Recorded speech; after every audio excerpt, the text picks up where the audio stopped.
There is a particular kind of love that doesn't announce itself. It doesn't arrive with speeches or press releases or carefully worded palace statements. It doesn't wear a name tag. It doesn't ask to be photographed, though it usually is. It arrives in a coat. In a handshake held 1 second longer than protocol requires. In a mother's eyes tracking her daughter across a room full of candlelight, not because she needs to, but because 30 years of watching that face has made it involuntary. Biological. The way lungs breathe without asking permission. Carol concerts happen every December. Royals attend events every week. Cameras follow, reporters narrate, and the world scrolls past. But, on one particular evening at Westminster Abbey, something cut through all of it. Not the choir. Not the candles. Not the princess herself, though she stood there luminous and measured and utterly composed in the way that people who've survived something tend to be. It was the Middletons. Michael. Carol. Pippa. James. They came. Quietly. Without fanfare.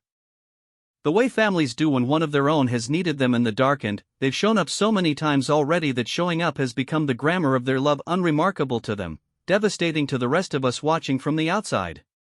This is not a story about royalty. This is a story about what it looks like when a family refuses to let go. About the kind of ordinary love that holds a person together when everything extraordinary is trying to take them apart. About a daughter, a mother, a woman who stood in front of 1,000 people that night and shone, and the reason she could shine at all. What follows is told in 3 parts. Each one begins, as most true things do, in the middle of something already happening. I am not supposed to notice things like this. My credential badge reads Royal Correspondent, Accredited Press, and, theoretically, that means I am here to report facts. Schedules. Attendance. The names of dignitaries in the 3rd row. I have been doing this job for 11 years and I am very good at noticing things I am not supposed to write about, which, as it turns out, is most of the things that actually matter. Tonight is the Westminster Abbey Christmas Carol concert, and I am positioned near the south transept with a clear sightline to the nave, my press lanyard cutting into the back of my neck the way it always does, and my notebook open to a fresh page on which I have written exactly 3 words, "She looks well." I underline it. Then, I feel embarrassed about underlining it, because it is both the most important thing in the room and the least reportable. The Princess of Wales, Catherine, stands near the entrance receiving guests, and every person who approaches her gets the full weight of her attention in a way that makes the press pool slightly uncomfortable, because we are accustomed to covering people who look through rooms rather than at them. She is not doing that. She is doing the opposite of that. The woman next to me, a photographer with 20 years on me and no remaining capacity for sentiment, mutters something under her breath. What? I say. Nothing. She keeps shooting. She just looks like herself, is all. I write that down, too. Looks like herself. As if that is simple. As if any of us have a clear record of what that means after the year this woman has had, the surgery announced in January, the cancer confirmed in March, the chemotherapy completed sometime in the summer, the re-entry into public life managed with a precision that felt, from the outside, like watching someone rebuild a clock while wearing it. I put my pen down. Because that is when I see them. They come through a side entrance, which tells me the evening has been choreographed in the specific way that protects people while appearing not to, and, for a moment I think I've made a mistake, because they look so ordinary. Michael Middleton in a dark suit, the kind of suit that has been worn to important things for 30 years and shows it not threadbare, just lived in, the way a person is lived in. Carol beside him in deep burgundy, and I notice her hands first because she is not, as I might have expected, as anyone might have expected given the setting and the cameras and the general theater of the evening, she is not performing composure. She is just composed. There is a difference. I've been watching people perform composure at public events for 11 years. It has a particular tension in the jaw, a shutter quality to the eyes, a half-second delay between stimulus and response that gives it away. Carol Middleton has none of that. She moves through the Abbey the way someone moves through a room where their child has spent significant time, proprietary, almost. A quiet ownership of concern. Pippa is behind them. James. The family unit, compact and unhurried, not pausing for the camera's position near the nave, not arranging themselves the way people do when they know they're being watched. They're not here for the photos. That's the thing that lands. I've been in enough rooms to know when someone is not here for the photos. I know Catherine's year the way most people who followed it do, in fragments, in press releases, in the carefully managed drip of information that was, whatever else you want to say about it, also a family trying to protect 3 children from a parent's illness in the only way available to people whose lives are public property. The letter in September, written in her own words, about the vulnerability of uncertainty. The photographs released in stages. The appearance at Wimbledon that had the quality of a person deciding, deliberately, what they are still willing to claim. I wrote all of it. I reported all of it. I did not write about what it costs. Because I don't know that part. I know the visible parts. The statement parts. The parts that get underlined in notebooks by journalists with 11 years of practice at noticing what they cannot say. Now the Middletons are taking their seats and I am watching Carol Middleton find her daughter in the room. It is not dramatic. It is the opposite of dramatic. It is a mother's eyes crossing a crowded nave full of candlelight and choir voices warming up and the low murmur of 400 people arranged in pews and landing on her daughter and then, doing that thing eyes do when they've been doing something for decades, they settle. Like a weight finally put down. Like a breath finally let out. I should not be writing this in my notebook. None of it is going to make the piece. The piece is going to say, the Princess of Wales hosted her annual Together at Christmas Carol concert at Westminster Abbey on Friday evening, attended by her family including her parents Michael and Carol Middleton and siblings Pippa Matthews and James Middleton. The event, which supports organizations focused on connection and community, marked a significant moment in the princess's continued return to public duties following her cancer treatment earlier this year. That is true. All of that is true. Here is also true, Pippa Matthews laughs at something James says before they reach their row and the sound carries and 3 people near me turn to look and then smile without knowing why, which is what real laughter does, it travels. Here is also true, Michael Middleton puts his hand briefly on his wife's back as they settle into their seats. Not a gesture for cameras. A habit. Something done so many times it no longer requires thought. Here is also true, at some point during the first carol, the choir's voices filling the Abbey's stone acoustics in a way that makes the whole space feel like a held breath, I look at Catherine and she is, for just a moment, just a flicker between composed and undone, she is simply a daughter aware that her parents are in the room. And, that expression, which I cannot name and would not publish, is the most human thing I've seen at a public event in 11 years. I work in a business built on the premise that what happens in public is what matters. Press conferences. Statements. Official appearances. Controlled images, controlled narratives, controlled access. I believe in that business. I believe in accountability and documentation and the public's right to information. And I also believe, writing this in a notebook I will not quote from directly, that sometimes the most important thing in a room is the thing nobody planned. A mother's eyes finding her daughter. A family taking their seats without looking at the cameras. The weight of a year held between people who carried it together and are still, quietly, carrying it. She looks well, I wrote, at the top of the page. What I meant was, she is held. What I meant was, they came. My editor wants 500 words by 9. I have 43, 3 of which are someone else's name spelled correctly, and my tea has gone cold, and the choir is singing something I don't know the words to but, which is doing something deeply inconvenient to my ability to be objective. This is the professional hazard nobody tells you about when you go into royal correspondence. You think the hazard is the protocol, the hierarchy, the complicated choreography of who stands where and when you may and may not photograph and what questions are and aren't acceptable and the 17 layers of palace communications machinery positioned between you and anything resembling the truth. That is all a hazard. But it is a manageable hazard. The unmanageable hazard is the human beings. I started this beat in 2013. Which means I have been, in some peripheral and entirely unreciprocated way, present for the decade plus of Catherine's public life at a level of intensity that is, when I think about it for too long, slightly disturbing. I've covered her wedding, her children's christenings, her public-facing charity work, her fashion choices, always, the fashion choices, her evolution from a woman who looked occasionally overwhelmed by the scale of it into a woman who learned, incrementally, how to use it. The learning was visible. That's what most people don't see from outside the press pool, the visible, incremental, unglamorous learning. The early appearances where her smile was just slightly too fixed. The middle period where she found her charitable lane, early childhood development, mental health, the connective tissue between young lives and what they grow into, and you could see her become more real in real time, because she had found the thing she actually cared about. I wrote a lot of those pieces. Not all of them were kind. Some of them were fair. Those are not always the same thing.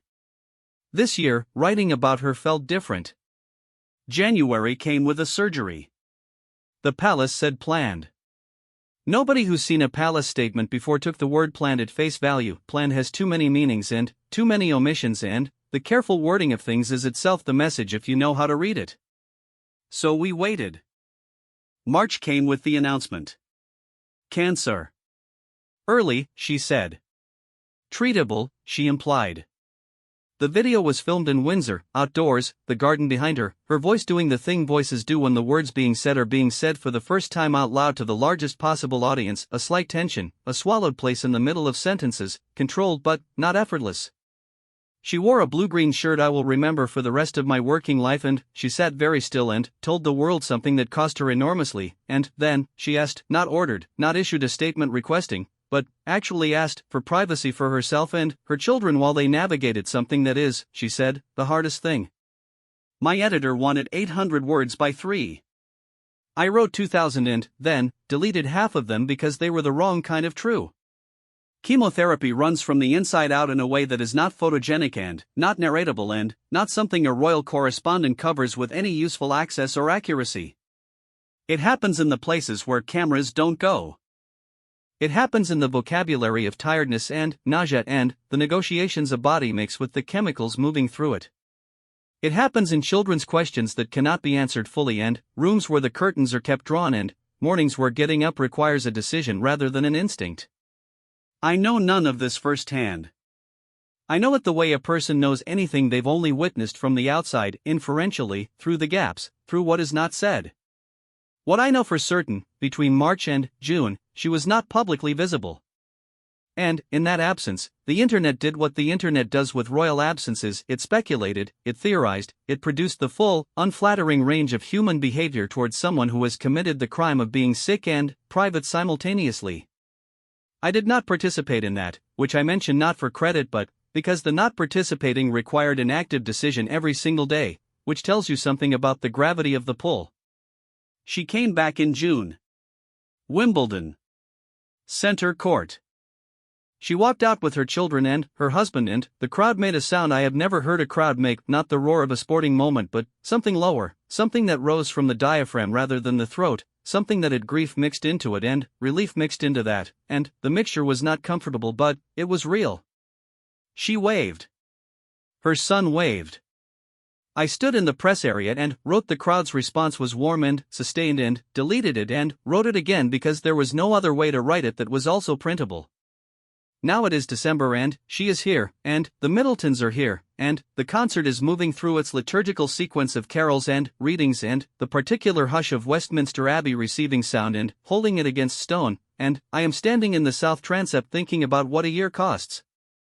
Not what it costs in press cycles or media coverage or public narrative. I know that math, I've been doing it for 11 years. I mean the other cost. The one paid in rooms I've never entered and between people whose conversations I will never report on. What it costs a parent to watch a child be sick and protect them simultaneously. To show up in public, composed, while managing privately, constantly, the weight of knowing something the world also knows but cannot see in the way you see it, because you have the specific and terrible intimacy of parenthood which gives you access to a version of your child that no camera ever will. Carol Middleton is 20 feet from me and she is watching her daughter stand at a lectern and speak to 400 people and her face is doing the thing faces do when pride and something rawer than pride are occupying the same space. I recognize it because I've seen it before. On the faces of parents at hospital waiting rooms. On the faces of people watching someone they love do something hard in public.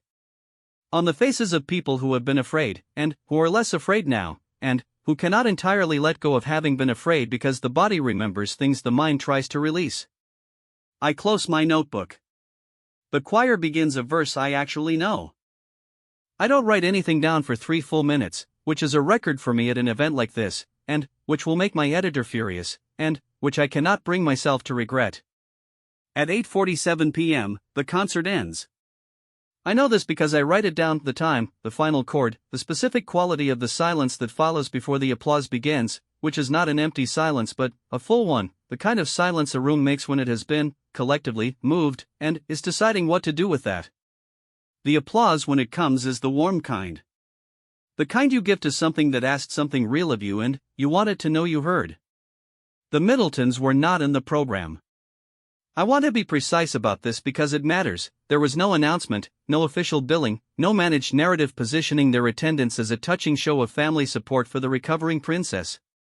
The machinery that usually pre-frames royal adjacents for public consumption, the briefing, the placing, the controlled reveal, was, for once, either absent or invisible. They were simply there.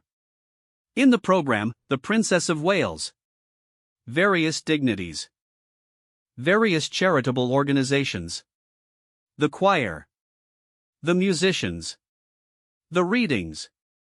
Not the Middletons of Bucklebury, who came because their daughter was hosting a carol concert and they are the kind of family that comes to carol concerts. The simplicity of that is either nothing or everything, depending on how you've spent your year, and what you've spent it watching. Here is the thing about families that most public coverage of public figures gets wrong, or ignores, or doesn't have the architecture to say: they are the infrastructure. Not the visible kind, not the infrastructure of institutions, of staff, of the operational machinery required to run a life conducted almost entirely in public. The invisible kind. The kind that holds shape when everything else is trying to lose it. The kind built over decades out of ordinary materials, dinners, school runs, the particular shorthand of people who have watched each other fail and kept showing up anyway. I have covered a lot of extraordinary people in a lot of extraordinary circumstances, and the thing I have not figured out how to write, in 11 years, is the ordinary love underneath all of it.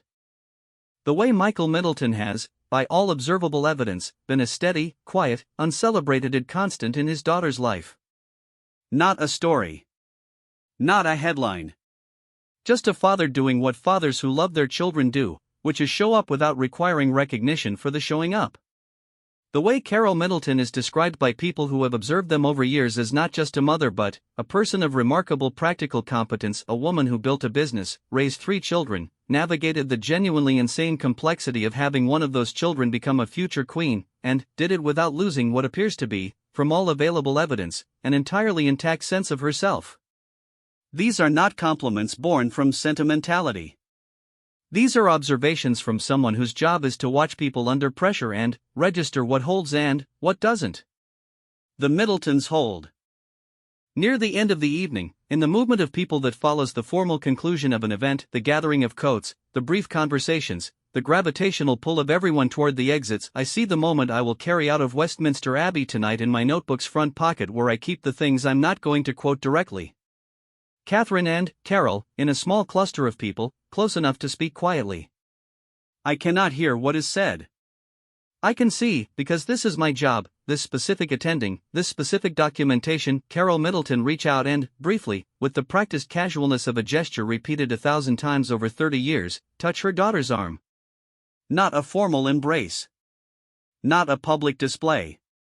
A mother's hand on a daughter's arm in a room full of people, which is to say, a private thing conducted in a public space that nevertheless remains entirely private, because its meaning lives between the 2 people involved and cannot be extracted and filed and quoted. Catherine does not stop her conversation. Does not turn. Her body simply settles. Marginally.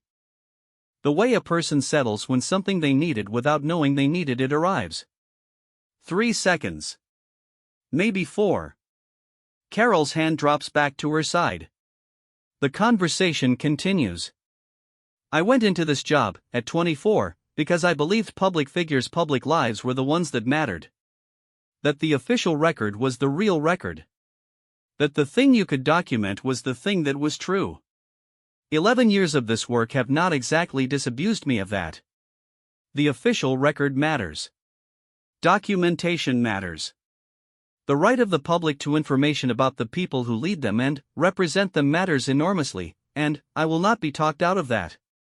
But I have developed, over 11 years, a parallel belief that I have never quite known what to do with professionally. The unofficial record is also real. The moments that don't make the program. The families that arrive through side entrances. The hands on arms in crowded rooms. The mothers who track their daughters across candlelit naves with the automatic precision of 30 years of watching that face. That is also documentation. That is also true. It just doesn't have a format that fits inside the usual container of what I'm supposed to file by 9. I file by 9. 512 words. Princess of Wales, Together at Christmas, Westminster Abbey, family attendance, the charitable organizations represented, the choir. The controlled narrative, accurately rendered. Then, I sit in a pub 2 streets over with the photographer who told me she looks like herself, and we drink something warm and she shows me her shots from the evening, hundreds of them, the ratio of professional image making, most of which are technically excellent and emotionally empty, which is the technical description of most press photography from controlled events. She stops on one. Catherine. Mid-carol. Not performing attention, not performing composure, not performing the careful, calibrated public self she has rebuilt over this year with the precision of someone who knows what it costs and has decided to pay it anyway. Just singing. Mouth slightly open. Eyes on the page of the carol sheet. Something moving across her face that is not happiness exactly and not relief exactly, but is in the neighborhood of both, the way that certain moments late in difficult years occupy that neighborhood, not the arrival, not the safety, but the first real sense that you might be walking toward it. That's the one, I say. She nods. Doesn't say anything else. Neither do I. I have no clean ending for this. That's the honest version. I walked into Westminster Abbey tonight as a professional observer of other people's lives, and I walked out with the specific, unresolvable feeling of having been allowed to witness something that wasn't mine to witness and which I am, regardless, going to carry for a while. A family came to a carol concert. A mother touched her daughter's arm. A woman stood in a stone cathedral after a year that tried to take things from her and sang, quietly, to herself, inside the larger sound of 400 people singing. And, in the morning there will be another event and another briefing and another piece due, and the year will continue its grinding forward motion toward whatever it becomes next, but tonight. The candles. The choir. The Middletons filing quietly in. She looks well, I wrote, at the beginning of the evening. What I know now, at the end of it, is that well is not the right word. Held is the right word. Loved is the right word. Still here is the truest thing I know how to write.